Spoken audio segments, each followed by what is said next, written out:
ಈ ವಿಶ್ವಾವಸು ಸಂವತ್ಸರದ ಪುಷ್ಯಮಾಸದ ಶುಕ್ಲ ಪಕ್ಷದ ಏಕಾದಶಿ ನಾಡಿದ್ದು ಡಿಸೆಂಬರ್ 30ನೇ ತಾರೀಕು ಮಂಗಳವಾರದಂದು ಬರ್ತಾ ಇದೆ. ಈ ಏಕಾದಶಿಯನ್ನು ಪುರಾಣಗಳಲ್ಲಿ ಪುತ್ರದ ಏಕಾದಶಿ ಅಂತ ಕರೀತಾರೆ. ಲೋಕದಲ್ಲಿ ವೈಕುಂಠ ಏಕಾದಶಿ ಅಂತ ಪ್ರಸಿದ್ಧವಾಗಿರುವಂಥದ್ದು. ಇಂತಹ ಪುತ್ರದ ಏಕಾದಶಿ ನಾಡಿದ್ದು ಡಿಸೆಂಬರ್ 30ನೇ ತಾರೀಕು ಮಂಗಳವಾರದಂದು ಬರ್ತಾ ಇದೆ. ಈ ಏಕಾದಶಿಯ ಮಹತ್ವ ಪುರಾಣಗಳಲ್ಲಿ ಬಹಳ ತಿಳಿಸ್ಕೊಂಡು ಹೋಗ್ತಾರೆ. ಈಗಾಗಲೇ ನಾವು ಕೇಳಿದ್ದೇವೆ, ಮತ್ತು ಅದನ್ನು ನೆನಪು ಮಾಡಿಕೊಳ್ಳಿಕ್ಕೋಸ್ಕರ ಕೇಳುವಂಥದ್ದು.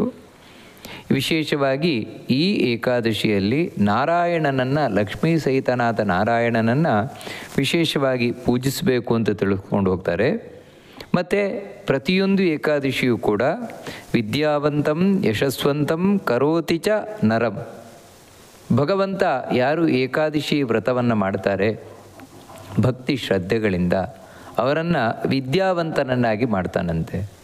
ಹಾಗೆ ಯಶಸ್ವಂತನಾಗಿ ಅಂತ ಹೇಳಿದರೆ ಒಳ್ಳೆ ಜ್ಞಾನವುಳ್ಳವನಾಗ್ತಾನು, ದೇವರ ಬಗ್ಗೆ ಬಹಳ ತಿಳ್ಕೊಂಡವನು ಆಗ್ತಾನೆ. ಅಷ್ಟು ಮಾತ್ರ ಅಲ್ಲ, ಲೋಕದಲ್ಲಿ ಅವನನ್ನು ಜನ ಹೊಗಳುವಂತೆ ಆಗ್ತದೆ.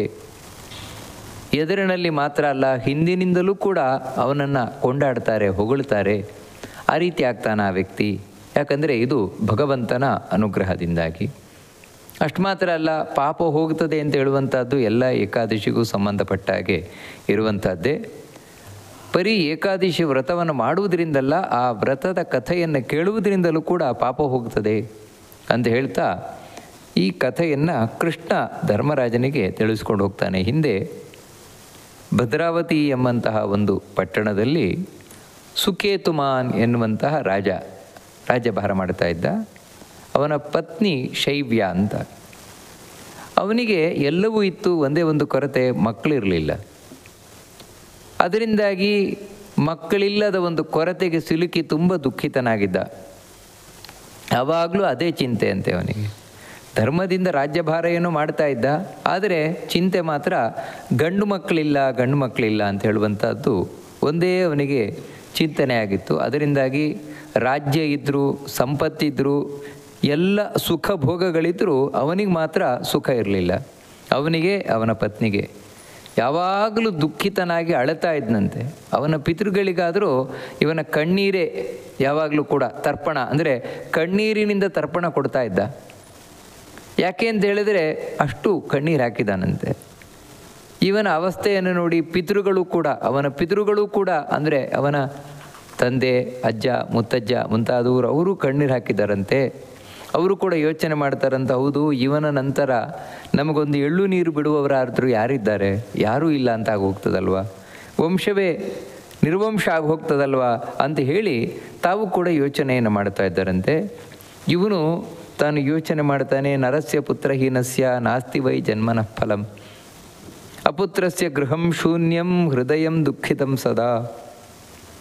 ಅವನು ಯೋಚನೆ ಮಾಡ್ತಾನೆ, ಯಾವ ಮನುಷ್ಯನಿಗೆ ಮಕ್ಕಳಿಲ್ಲ, ಗಂಡು ಮಕ್ಕಳಿಲ್ಲ, ಅವನ ಜನ್ಮ ವ್ಯರ್ಥ.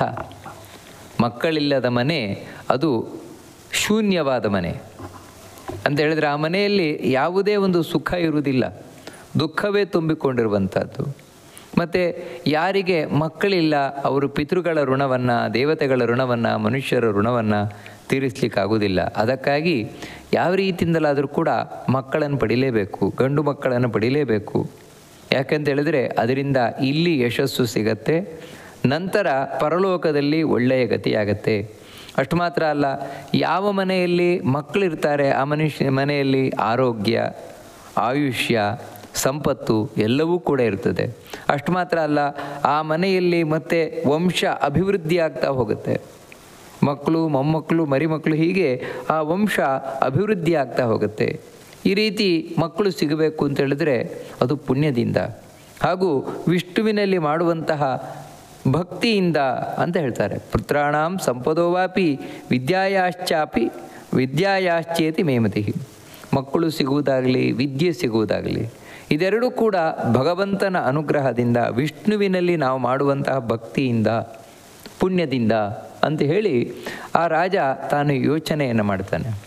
ಇಲ್ಲಿ ಒಂದು ವಿಷಯವನ್ನು ತಿಳ್ಕೊಳ್ಬೇಕಾದದ್ದು, ಮಕ್ಕಳು ಬೇಕು, ಮಕ್ಕಳಿಲ್ಲದಿದ್ದರೆ ಸದ್ಗತಿ ಆಗುವುದಿಲ್ಲ ಎನ್ನುವಂತಹ ಮಾತುಗಳು ಪುರಾಣದಲ್ಲಿ ತುಂಬ ಕಡೆ ಬರ್ತದೆ.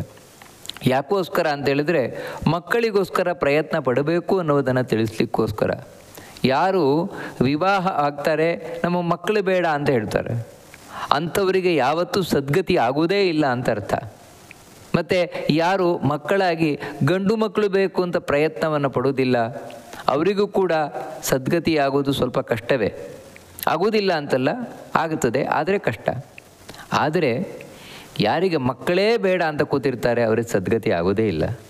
ಮತ್ತು ಯಾರು ಪ್ರಯತ್ನ ಪಟ್ಟರೂ ಕೂಡ ಮಕ್ಕಳಾಗಲಿಲ್ಲ, ಅದು ಅವರು ತಪ್ಪಲ್ಲ.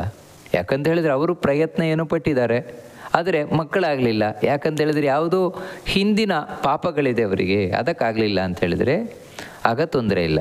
ಯಾಕಂತ ಹೇಳಿದರೆ ಇದನ್ನು ಮಧ್ವಾಚಾರ್ಯರು ತಾವು ತಿಳಿಸ್ತಾರೆ, ಮಕ್ಕಳಿಲ್ಲದಿದ್ದರೂ ಕೂಡ ಸದ್ಗತಿಯಾಗತ್ತೆ. ಯಾಕಂದರೆ ಭಗವಂತನಲ್ಲಿ ಮಾಡುವ ಭಕ್ತಿಯಿಂದಾಗಿ ಅಂತ ತಿಳಿಸ್ಕೊಂಡು ಹೋಗ್ತಾರೆ. ಆದರೆ ರಾಜನಿಗೆ ಮಕ್ಕಳು ಬೇಕೇ ಬೇಕು. ಯಾಕಂತ ಹೇಳಿದರೆ ಅವನ ಉತ್ತರಾಧಿಕಾರಿಯನ್ನಾಗಿ ಯಾರನ್ನಾದರೂ ಮಾಡಬೇಕಲ್ವ, ಅದು ಯಾರನ್ನು? ಆ ವಂಶದವರನ್ನೇ. ಅದಕ್ಕೆ ಅವನಿಗೆ ಅವಶ್ಯಕವಾಗಬೇಕಾಗಿರುವಂಥದ್ದು. ಅದಕ್ಕಾಗಿ ತಾನು ಚಿಂತಾಕ್ರಾಂತನಾಗ್ತಾನೆ. ಕೆಲವು ಸಲ ಅಂತೂ ಎಷ್ಟು ಯೋಚನೆ ಮಾಡ್ತಾನೆ ಅಂದರೆ ಸತ್ಯ ಹೋಗಿಬಿಡೋಣ ಅಂತ, ಬೇಡವೇ ಬೇಡ ಅಂತ ಯೋಚನೆ ಮಾಡ್ತಾನೆ. ಈ ಜನ್ಮವೇ ಬೇಡ, ಮಕ್ಕಳಿಲ್ಲದ ಜನ್ಮ ಯಾಕೆ ನನಗೆ ಅಂತ. ಆಮೇಲೆ ಯೋಚನೆ ಮಾಡ್ತಾನೆ, ಇಲ್ಲ, ಆತ್ಮಹತ್ಯೆ ಅನ್ನುವಂಥದ್ದು ಮಹಾಪಾಪ. ಆತ್ಮಹತ್ಯೆ ಮಾಡಿಕೊಂಡ್ರೆ ಸದ್ಗತಿ ಆಗುವುದೇ ಇಲ್ಲ. ದುರ್ಗತಿಯಲ್ಲಿ ಅವನು ಒದ್ದಾಡ್ತಾ ಇರಬೇಕು. ಮಹಾ ದುರ್ಗತಿಯಲ್ಲಿ ಅವನು ಹೋಗಿ ಬೀಳ್ತಾನೆ ಅಂತ ಹೇಳಿದ್ರೆ ನರಕಕ್ಕೆ ಹೋಗಿ ಬೀಳ್ತಾನೆ. ಇಲ್ಲಿಯೂ ಕೂಡ ಅವನಿಗೆ ಪ್ರೇತ ಬಾಧೆ ಅಂದರೆ ಪ್ರೇತತ್ವ ನಿವಾರಣೆ ಆಗುವುದೇ ಇಲ್ಲ. ಹೀಗೆಲ್ಲ ಯೋಚನೆ ಮಾಡಿ ಅದನ್ನು ಕೂಡ ಮಾಡಿಕೊಳ್ಳಿಕ್ಕೆ ಹೋಗಲಿಲ್ಲ ಆತ್ಮಹತ್ಯೆಯನ್ನು. ಆದರೆ ದಿನದಿಂದನಕ್ಕೆ ಮಕ್ಕಳಿಲ್ಲ ಅನ್ನುವಂತಹ ಕೊರಗು ಹೆಚ್ಚಾಗಿ ಸೊರಗುತ್ತಾ ಹೋದ ಇವನು. ಒಂದು ದಿನ ಅಂತಲೂ ಕೂಡ ಆ ದುಃಖ ಸಹಿಸಲಿಕ್ಕಾಗದೆ ತಾನು ರಾಜ್ಯ ಬಿಟ್ಟು ಹೊರಟೇ ಬಿಟ್ಟ, ಊರು ಬಿಟ್ಟು ಹೊರಟೇ ಬಿಟ್ಟ. ಯಾರಿಗೂ ಗೊತ್ತಿಲ್ಲ, ಇವನ ಪುರೋಹಿತರಿಗೂ ಗೊತ್ತಿಲ್ಲ, ಇವನ ಮಂತ್ರಿಗಳಿಗೂ ಗೊತ್ತಿಲ್ಲ, ಯಾರಿಗೂ ಗೊತ್ತಿಲ್ಲ. ಇವನು ಮಾತ್ರ ತಾನು ಕುದುರೆ ಏರಿ ಕಾಡಿಗೆ ಹೋದ. ಕಾಡಿನಲ್ಲಿ ಅತ್ಯಂತ ದಟ್ಟವಾದ ಕಾಡು, ನಾನಾ ವಿಧವಾದ ಮರಗಳು. ಆ ಮರಗಳನ್ನೆಲ್ಲ ನೋಡ್ಕೊಂಡು ಹೋಗ್ತಾನಂತೆ. ಅಂದರೆ ಆ ಮರಗಳನ್ನೆಲ್ಲ ನೋಡಿದಾಗ ಇವನಿಗೆ ಕಾಣುವುದೇನೆಂದ್ರೆ, ಅಬ್ಬಾ ಈ ಮರಗಳೇ ಎಷ್ಟು ವಾಸಿಯಪ್ಪ, ಯಾಕಂದರೆ ನನ್ನ ಹಾಗೆ ದುಃಖ ಪಡ್ತಾ ಇಲ್ವಲ್ಲ. ಪ್ರಾಣಿಗಳನ್ನು ನೋಡ್ತಾನೆ, ನಾನಾ ವಿಧವಾದ ಪ್ರಾಣಿಗಳು ಕಾಡಿನಲ್ಲಿ. ಅದನ್ನೆಲ್ಲ ನೋಡಿ ಆಶ್ಚರ್ಯವನ್ನು ಪಡ್ತಾ ಮುಂದೆ ಹೋಗ್ತಾನೆ. ಆ ಅರಣ್ಯದಲ್ಲಿ ಮಧ್ಯಾಹ್ನದ ವೇಳೆಯಲ್ಲಿ ಹಸಿವು ಬಾಯಾರಿಕೆಗಳಿಂದ ಕೂಡಿದವನಾಗಿ ಎಲ್ಲಿವರೆಗೆ ಅಂದರೆ ಅವನ ಗಂಟಲು ಒಣಗಲಿಕ್ಕೆ ಶುರುವಾಯಿತು. ಎಲ್ಲಾದರೂ ಇಲ್ಲಿ ನೀರಿರಬಹುದಾ ಅಂತ ತಾನು ನೋಡ್ಕೊಂಡು ಹೋದ. ಆಗಲೂ ಕೂಡ ಅವನ ಮನಸ್ಸಿನಲ್ಲಿರುವ ಯೋಚನೆ ಇದೆ, ಮಯಾ ತು ಕಿಂ ಕೃತಂ ಕರ್ಮ ಪ್ರಾಪ್ತಂ ದುಃಖಂ ಯದೀದೃಶಂ. ನಾನು ಏನು ಮಾಡಿದ್ದೇನೆ ಹಿಂದಿನ ಜನ್ಮಗಳಲ್ಲಿ, ಯಾಕಂದರೆ ನನಗಿಂಥ ಒಂದು ಕಷ್ಟ ಬಂದಿದೆಯಲ್ವಾ, ಮಾನಸಿಕವಾದ ಕೊರಗು ಉಂಟಾಗಿಬಿಟ್ಟಿದೆಯಲ್ವಾ. ಅಲ್ಲ, ಈ ಜನ್ಮದಲ್ಲಂತೂ ನಾನು ದೇವತೆಗಳ ಆರಾಧನೆ ಮಾಡಿದ್ದೇನೆ, ಯಾಗಾದಿಗಳನ್ನು ಮಾಡಿದ್ದೇನೆ, ಬ್ರಾಹ್ಮಣರಿಗೆ ದಾನ ಧರ್ಮಾದಿಗಳನ್ನು ಮಾಡಿದ್ದೇನೆ. ಹಾಗಿದ್ದರೂ ಕೂಡ ಯಾಕೆ ನನಗೆ ಮಕ್ಕಳಾಗಲಿಲ್ಲ ಅಂತ ಈ ರೀತಿ ತಾನು ಯೋಚನೆಯನ್ನು ಮಾಡ್ತಾ ಹೋಗ್ತಾ ಇದ್ದಾನೆ. ಏನೋ ಅವನ ಪುಣ್ಯ ಇತ್ತು ಹಿಂದಿನ ಜನ್ಮದ್ದು, ಅದಕ್ಕಾಗಿ ಅಲ್ಲೊಂದು ಸರೋವರ ಕಂಡಿತು ಅವನಿಗೆ. ಅದು ಯಾವ ರೀತಿ ಇತ್ತು ಅಂತ ಹೇಳಿದ್ರೆ, ಮಾನಸ ಸರೋವರಕ್ಕೆ ಸ್ಪರ್ಧೆಯನ್ನು ಕೊಡ್ತಾ ಇದೆಯೋ ಅನ್ನುವಂತೆ ಇತ್ತಂತೆ. ಅಂದರೆ ಅಂಥ ಸ್ವಚ್ಛವಾದಂತಹ ಸರೋವರ. ಆ ಸರೋವರದಲ್ಲಿ ನಾನಾ ವಿಧವಾದಂತಹ ಜಲಚರ ಪ್ರಾಣಿಗಳು, ಪಕ್ಷಿಗಳು ಎಲ್ಲ ಇದ್ವಂತೆ. ಇವನು ಅದನ್ನು ನೋಡ್ತಾನೆ. ಅದರ ಸಮೀಪದಲ್ಲಿಯೇ ಒಂದು ಆಶ್ರಮವನ್ನು ಕಂಡ. ಆ ಆಶ್ರಮದಲ್ಲಿ ಋಷಿಗಳ ಹಾಗೆ ಇವನಿಗೆ ಕಾಣಿಸ್ತಾ ಇದ್ದಾರೆ, ನಾನಾ ವಿಧವಾಗಿರುವಂಥವರು. ಇವನು ಹೋಗಿ ಅವ್ರಿಗೆ ನಮಸ್ಕಾರವನ್ನು ಮಾಡಿದ. ನಮಸ್ಕಾರವನ್ನು ಮಾಡಿ ಕೇಳ್ತಾನೆ, ಸ್ವಾಮಿ ತಾವು ಯಾರು? ಇಂತಹ ದಟ್ಟವಾದ ಕಾಡಿನಲ್ಲಿ ಯಾಕೋಸ್ಕರ ಇಲ್ಲಿ ವಾಸ ಮಾಡ್ತಾ ಇದ್ದೀರಿ ಅಂತ.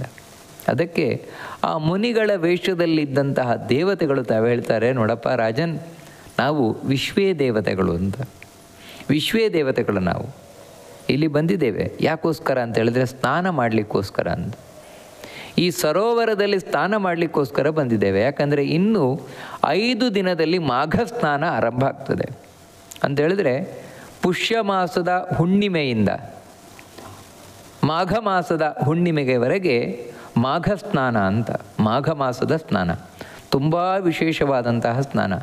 ಈ 1 ತಿಂಗಳು ಬೆಳಗಿನ ಜಾವದಲ್ಲಿ ಸರೋವರ, ನದಿ ಮುಂತಾದಂತಹ ಪುಣ್ಯ ತೀರ್ಥಗಳಲ್ಲಿ ಮಿಂದರೆ ಬಹಳಷ್ಟು ಪುಣ್ಯ ಬರ್ತದೆ ಅಂತ. ಗಂಗೆಯಲ್ಲಂತೂ ಬಿಂದರೆ ಅಪಾರವಾದಂತಹ ಪುಣ್ಯ ಮಾಘ ಮಾಸದಲ್ಲಿ. ಅದಕ್ಕೋಸ್ಕರ ಅಲ್ಲಿ ಮಾಘ ಮೇಳ ಅಂತಲೇ ನಡೀತದೆ.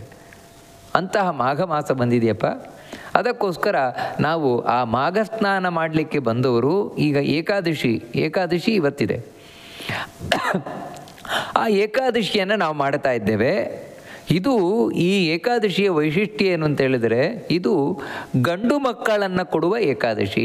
ಇದಕ್ಕೆ ಪುತ್ರದ ಏಕಾದಶಿ ಅಂತ ಕರೀತಾರೆ ಅಂತ ಹೇಳಿ ವಿಶ್ವದೇವತೆಗಳು ಹೇಳಿದ್ರಂತೆ ಆ ರಾಜನಿಗೆ. ನೋಡು, ನೀನು ಮಕ್ಕಳಿಲ್ಲದೆ ದುಃಖಿತನಾಗಿದ್ಯಾ ಅಂತ ಹೇಳೋದು ನಮಗೆ ಗೊತ್ತು. ಅದಕ್ಕೆ ನೀನು ಈ ಪುತ್ರದ ಏಕಾದಶಿಯನ್ನು ಮಾಡಿದರೆ ಅದರ ಫಲವಾಗಿ ನಿನಗೆ ಒಳ್ಳೆಯ ಮಕ್ಕಳಾಗ್ತಾರೆ, ಗಂಡು ಮಕ್ಕಳಾಗ್ತಾರೆ ಅಂತ ಆ ವಿಶ್ವದೇವತೆಗಳು ಹೇಳ್ತಾರೆ. ರಾಜನಿಗಾದರೂ ಬಹಳ ಸಂತೋಷ ಆಯಿತು. ಓ, ನನ್ನ ಪುಣ್ಯದ ಫಲ ಇವತ್ತು ನನಗೆ ಲಭಿಸ್ತಾ ಇದೆ, ದೊರಕ್ತಾ ಇದೆ ಅಂತ ಹೇಳಿ ಆ ವಿಶ್ವದೇವತೆಗಳೊಂದಿಗೆ ಸೇರಿಕೊಂಡು ತಾನು ಈ ಪುತ್ರದ ಏಕಾದಶಿಯನ್ನು ಮಾಡಿದನಂತೆ.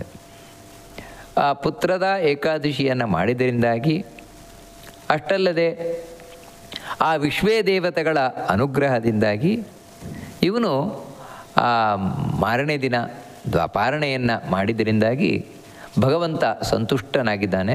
ಅಂದರೆ ಇಲ್ಲೇನೆಂದರೆ ಬರೀ ಹೊಟ್ಟೆಗೆ ಉಪವಾಸ ಅಂದರೆ ಆಹಾರ ಸ್ವೀಕಾರ ಮಾಡುವುದರಿಂದ ಅಷ್ಟೇ ದೇವರು ತೃಪ್ತನಾಗುವುದಿಲ್ಲ.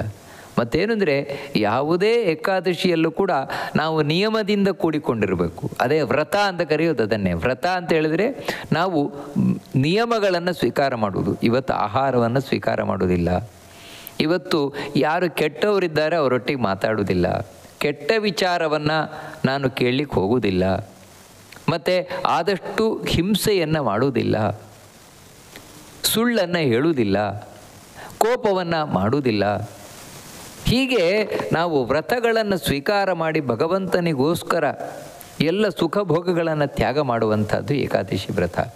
ಅಂತಹ ಏಕಾದಶಿ ವ್ರತವನ್ನು ಈ ರಾಜ ಮಾಡಿದ್ರಿಂದಾಗಿ ಅದರ ಪುಣ್ಯದಿಂದಾಗಿ ಅವನಿಗೆ ಮಗುವಾಗಿದೆಯಂತೆ, ಗಂಡು ಮಗುವಾಗಿದೆ. ಅದಕ್ಕಾಗಿಯೇ ಇದಕ್ಕೆ ಪುತ್ರದ ಏಕಾದಶಿ ಅಂತ ಕರೀತಾರೆ. ಅದರಿಂದಾಗಿ ತನ್ನ ಪಿತೃಗಳನ್ನು ಸಂತೋಷಗೊಳಿಸಿದ ಅಂತ ಈ ಕಥೆಯನ್ನು ಕೃಷ್ಣ ಧರ್ಮರಾಜನಿಗೆ ತಿಳಿಸ್ತಾ, ಹೀಗೆ ಬರೀ ಮಕ್ಕಳು ಮಾತ್ರ ಪಡೆದದ್ದಷ್ಟೇ ಅಲ್ಲ. ಯಾಕಂದರೆ ಏಕಾದಶಿ ಉಪವಾಸ ಮಾಡೋದ್ರಿಂದ ಬರೀ ಮಕ್ಕಳು ಮಾತ್ರ ಸಿಗ್ತದೆ ಅಂತಲ್ಲ. ಇದೊಂದು ಯಾವ ರೀತಿ ಕೃಷಿ ಮಾಡಲಿಕ್ಕೆ ಹೊರಟವನಿಗೆ ಬೆಳೆಯೊಂದಿಗೆ ಕಳೆ ಸಿಗ್ತದಲ್ವ, ಆ ರೀತಿ ಇದೊಂದು ಕಳೆ ಇದ್ದಾಗೆ. ಮುಖ್ಯವಾದ ಪ್ರಯೋಜನ ಏನು ಅಂತ ಹೇಳಿದರೆ, ಯಾರು ಏಕಾದಶಿ ವ್ರತವನ್ನು ಮಾಡ್ತಾರೆ ಅವರಿಗೆ ಧರ್ಮದಲ್ಲಿ, ದೇವರಲ್ಲಿ ಆಸಕ್ತಿ ಬರ್ತದೆ, ಭಕ್ತಿ ಬರ್ತದೆ. ಅದರಿಂದಾಗಿ ಜ್ಞಾನವನ್ನು ಸಂಪಾದನೆ ಮಾಡಿ ಭಗವಂತನ ಅನುಗ್ರಹವನ್ನು ಪಡೆದು ಸದ್ಗತಿಯನ್ನು ಹೊಂದುವಂಥದ್ದು, ಭಗವಂತನ ಲೋಕವನ್ನು ಹೊಂದುವಂಥದ್ದು ಏಕಾದಶಿಯ ಮುಖ್ಯವಾದಂತಹ ಫಲ. ಆ ಫಲವೂ ಕೂಡ ದೊರಕುತ್ತದೆ ಅಂತ ಇಷ್ಟು ಆ ಭಗವಂತ ಕೃಷ್ಣ ಧರ್ಮರಾಜನಿಗೆ ಇದರ ಮಹತ್ವವನ್ನು ತಿಳಿಸ್ತಾ ಇದ್ದಾನೆ. ಇಂತಹ ಏಕಾದಶಿ ಪುತ್ರದ ಏಕಾದಶಿ ಹಿಂದೆಯೇ ಹೇಳಿದಂತೆ ಡಿಸೆಂಬರ್ 30ನೇ ತಾರೀಕು ಮಂಗಳವಾರದಂದು ಬರ್ತಾ ಇದೆ.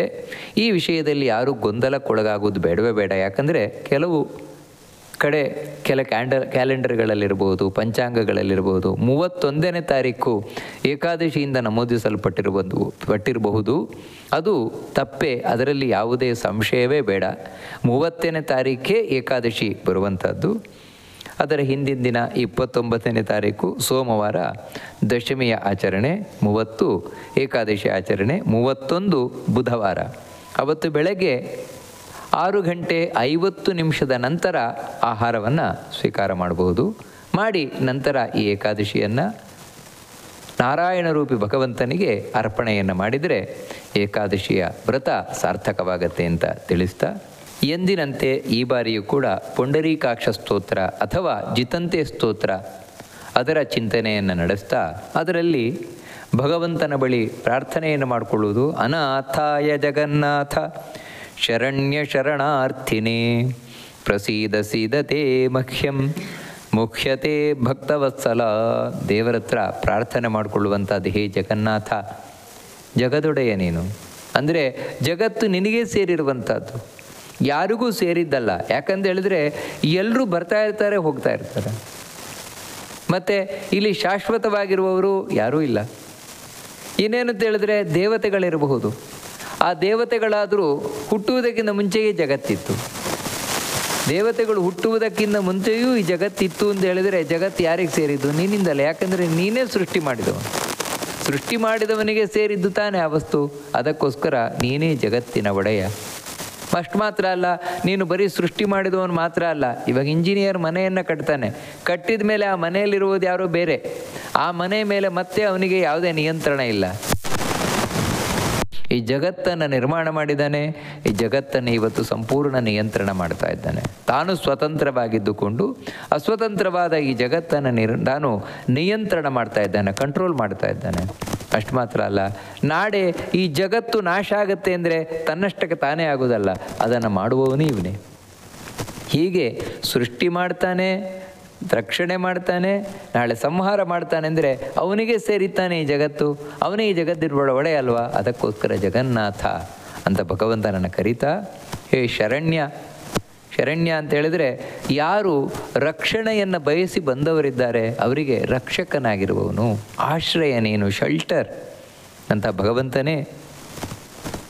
ನನ್ನ ಬಗ್ಗೆ ಪ್ರಸೀದ, ಪ್ರಸೀದ ಅಂದರೆ ಪ್ರಸನ್ನನಾಗು, ಅಂದರೆ ನನ್ನ ಬಗ್ಗೆ ಖುಷಿಯಾದ ಸಂತೋಷವಾದ ಮನೋಭಾವನೆ ಉಳ್ಳವನಾಗು ಸ್ವಾಮಿ. ಪ್ರಸೀದ ಅಂದರೆ ಹಾಗೆ, ನನ್ನ ಬಗ್ಗೆ ನೀನು ಸಂತೋಷದ ಮನೋಭಾವನೆ ಉಳ್ಳವನಾಗು, ಒಳ್ಳೆಯ ಮನೋಭಾವನೆ ಉಳ್ಳವನಾಗು ಸ್ವಾಮಿ.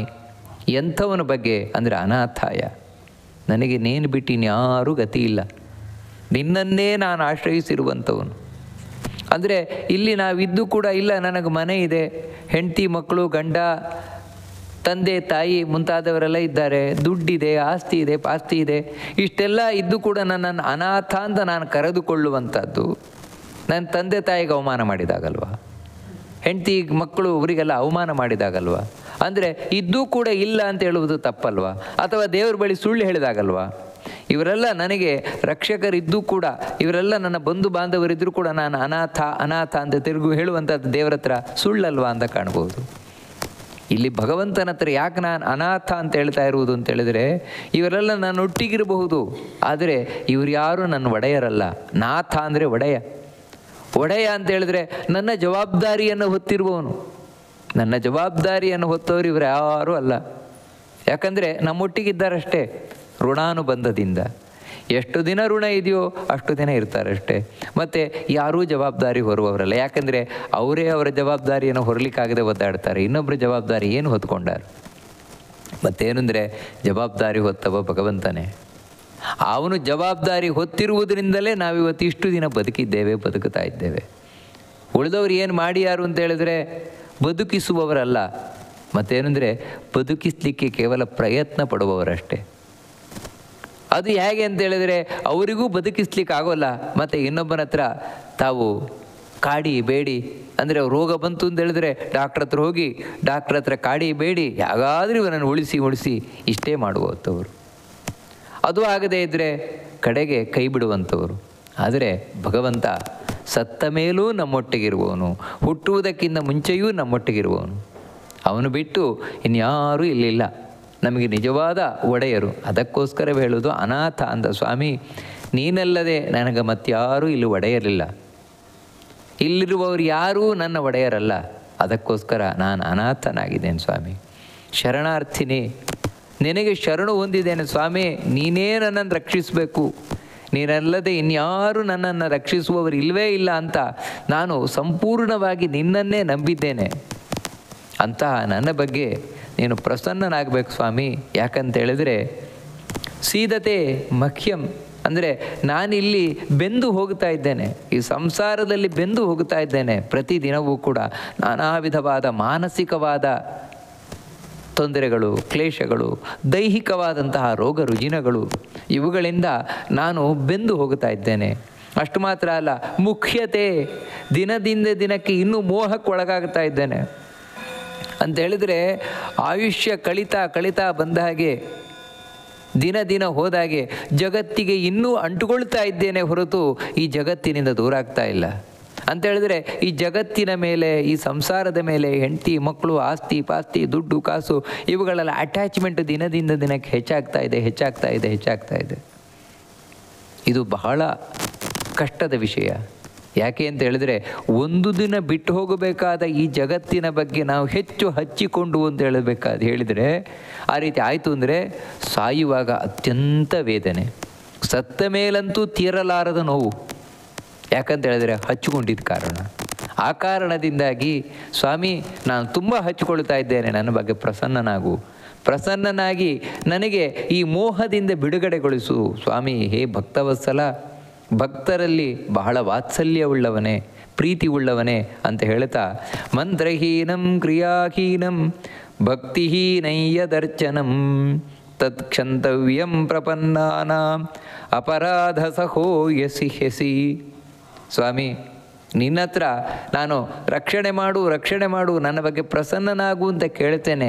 ಆದರೆ ಕೇಳಲಿಕ್ಕೆ ಬಾಯಿ ಇಲ್ಲ, ಭಿನ್ನ ಹಕ್ಕೆ ಬಾಯಿ ಇಲ್ಲವಯ್ಯ ಅಂತ ಹೇಳಿದಾಗೆ. ಯಾಕಂದರೆ ನಾನು ನಿನಗೋಸ್ಕರ ಏನೂ ಮಾಡಿಲ್ಲ. ಪೂಜೆ ಮಾಡಿದ್ದೇನೆ ಅಂತ ಹೇಳೋಣ, ನಾನು ನಿನ್ನ ಪೂಜೆ ಮಾಡಿದ್ದೇನಲ್ಲ, ನನ್ನ ರಕ್ಷಣೆ ಮಾಡು ಅಂತ ಹೇಳಿದರೆ ಎಂಥ ಪೂಜೆ? ಮಂತ್ರಹೀನಂ. ಒಂದು ಮಂತ್ರವೂ ಸರಿಯಾಗಿ ಹೇಳಲಿಲ್ಲ, ಮಂತ್ರವೇ ಬರಲ್ಲ, ಬಂದ ಮಂತ್ರವನ್ನು ಸರಿಯಾಗಿ ಹೇಳಲ್ಲ, ಹೇಳಿದರೂ ಅರ್ಥ ಅಂತೂ ಮೊದಲೇ ಗೊತ್ತಿಲ್ಲ, ಅರ್ಥ ಗೊತ್ತಿದ್ರೂ ಸರಿಯಾಗಿ ಗೊತ್ತಿಲ್ಲ, ಸರಿಯಾಗಿ ಗೊತ್ತಿದ್ರೂ ಕೂಡ ಅದನ್ನು ಮನಸ್ಸಿಗೆ ತಂದುಕೊಳ್ಳಿಕ್ಕಾಗೋಲ್ಲ. ಎಷ್ಟೆಲ್ಲ ತೊಂದರೆಗಳಿದೆ. ಕ್ರಿಯಾಹೀನಂ. ಇನ್ನು ನಿನಗೆ ಖುಷಿಯಾಗಬೇಕು ಅಂದರೆ ಯಾವ ರೀತಿ ಮಾಡಬೇಕು ಅಂತ ಗೊತ್ತಿಲ್ಲ. ಅಭಿಷೇಕ ಹೇಗೆ ಮಾಡಬೇಕು, ಅರ್ಚನೆ ಹೇಗೆ ಮಾಡಬೇಕು, ಆರತಿ ಹೇಗೆ ಮಾಡಬೇಕು, ನೈವೇದ್ಯ ಹೇಗೆ ಮಾಡಬೇಕು ಗೊತ್ತಿಲ್ಲ ನನಗೆ. ಕ್ರಿಯಾಹೀನಂ. ಭಕ್ತಿಹೀನಂ. ಭಕ್ತಿಯಂತೂ ಮೊದಲೇ ಇಲ್ಲ ಸ್ವಾಮಿ. ಅಲ್ಲ, ನಾನಿವಾಗ ಭಕ್ತಿಯಿಂದಲೇ ಪ್ರಾರ್ಥನೆ ಮಾಡ್ತಾ ಇರೋದಲ್ವ. ಭಕ್ತಿ ಇಲ್ಲದೆ ಇದ್ದರೆ ನಾವಿದನ್ನು ಕೇಳಲಿಕ್ಕೆ ಬರ್ತೇವಾ? ದೇವರನ್ನು ಸ್ತೋತ್ರ ಮಾಡಲಿಕ್ಕೆ ಬರ್ತೇವಾ?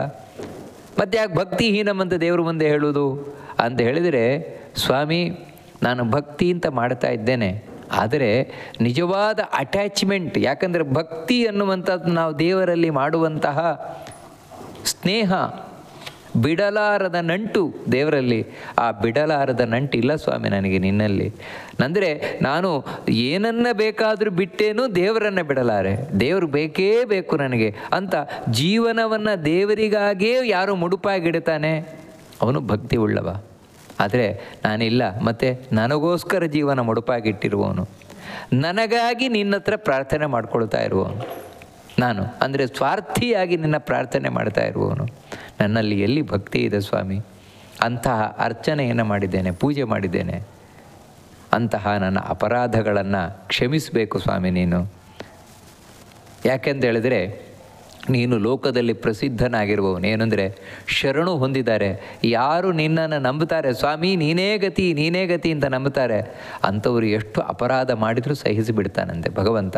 ಶರಣಾಗತ ವತ್ಸಲ ಅಂತ ದೇವರಿಗೆ ನಾವು ಸ್ವಾಮಿ ನೀನೇ ಗತಿ, ನನ್ನನ್ನು ಹೇಗಾದರೂ ಉದ್ಧಾರ ಮಾಡು ಅಂತ ಮತ್ತೆ ನಾವು ಕೇಳ್ತಾ ಇದ್ದರೆ ನಮ್ಮ ಎಲ್ಲ ತಪ್ಪುಗಳನ್ನು ಮನ್ನಿಸ್ತಾನಂತೆ. ಅದಕ್ಕೆ ತಪ್ಪುಗಳನ್ನು ಮನ್ನಿಸುವುದರಲ್ಲಿ, ಪಾಪವನ್ನು ಕ್ಷಮಿಸುವುದರಲ್ಲಿ ನಾರಾಯಣನನ್ನು ಬಿಟ್ಟರೆ ಇನ್ನೊಬ್ಬರು ಇಲ್ಲ.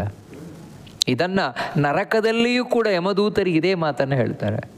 ಅದಕ್ಕೋಸ್ಕರ ನನ್ನ ಎಲ್ಲ ಅಪರಾಧಗಳನ್ನು ಕ್ಷಮಿಸಿ ನನ್ನನ್ನು ಉದ್ಧರಿಸಬೇಕು ಸ್ವಾಮಿ ಅಂತ ಹೇಳುವಂತಹ ಈ ಪುಂಡರೀಕಾಕ್ಷ ಸ್ತೋತ್ರ ಅಥವಾ ಜಿತಂತೆ ಸ್ತೋತ್ರದ ಈ ಮಾತುಗಳು ಬಹಳ ಸುಂದರವಾದವುಗಳು.